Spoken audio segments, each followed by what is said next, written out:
Réaction à ce qui se passe de l'autre côté de la Manche avec l'état de santé de Boris Johnson, touché par le coronavirus, un état de santé qui se dégrade.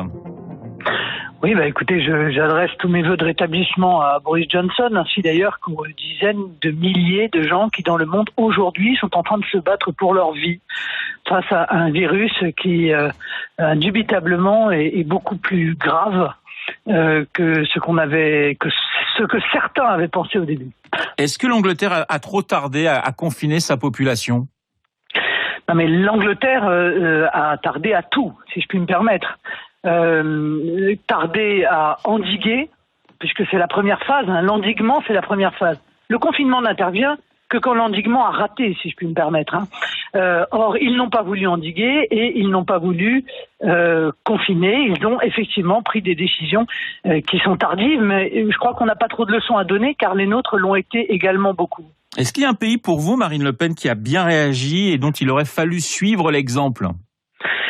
Oui, je pense que des pays ont bien réagi, oui. La Corée du Sud, Hong Kong ont réussi à endiguer l'épidémie.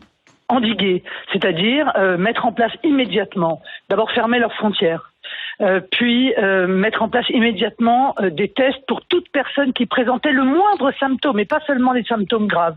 Lorsque cette personne était testée positive, elle était alors immédiatement confinée, ainsi que tous ceux avec qui elle avait été en contact dans les 15 jours précédents.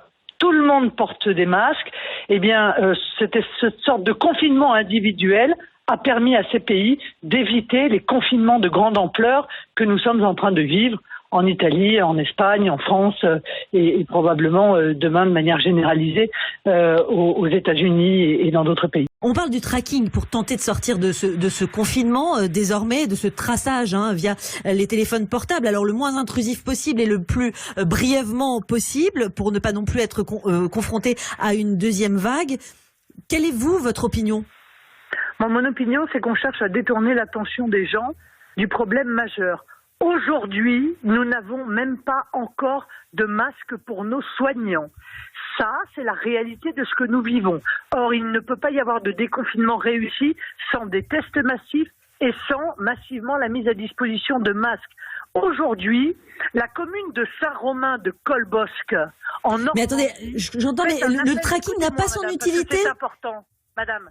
Alors, allez-y. Aujourd'hui, la commune de Saint-Romain de Colbosc, en Normandie, fait un appel public. L'hôpital est à la recherche de sacs poubelles pour fabriquer des surblouses. Alors je vais vous dire, lorsqu'on aura massivement des masques pour tout le monde, ce qui est le cas dans un certain nombre de pays, en Corée du Sud, au Maroc et dans d'autres, lorsque on sera capable de tester massivement la population, on se posera la question de savoir s'il faut mettre en place le tracking. Mais vous y êtes opposé, ou vous y êtes idéologiquement opposé, ou ça peut être une sortie pour sortir justement de cette situation qui est éprouvante pour l'ensemble de la population. La question, c'est que veut en faire le gouvernement ? Vous voyez ? Parce que en réalité, le tracking n'a qu'un seul intérêt.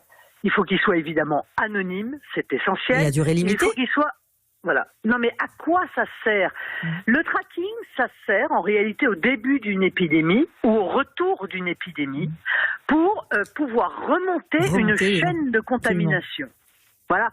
Mais vous comprenez bien qu'avant de se poser cette question-là, il faut déjà savoir si nous sommes en situation, en nombre de masques et en nombre de tests, de pouvoir commencer un déconfinement. Moi, je vais vous dire ce que je ferai là tout de suite. Pendant le confinement, tout de suite, je testerai l'intégralité des gens qui travaillent. Pourquoi ? Parce que je pense qu'il y a des gens qui travaillent qui sont actuellement porteurs du virus et qu'ils continuent à contaminer. Vous pensez, Marine Le Pen, ou vous avez des informations ? Mais je vais vous dire une information publique que vous avez eue vous aussi. Un pilote d'Air France qu'on a envoyé en Chine pour aller chercher des masques est arrivé en Chine et a été testé positif au coronavirus. Voilà. Merci Marine Le Pen. C'est bon. Ça pour moi c'est mon symbole, si je puis me permettre, qu'il faut à tout prix aujourd'hui tester d'abord les gens qui travaillent.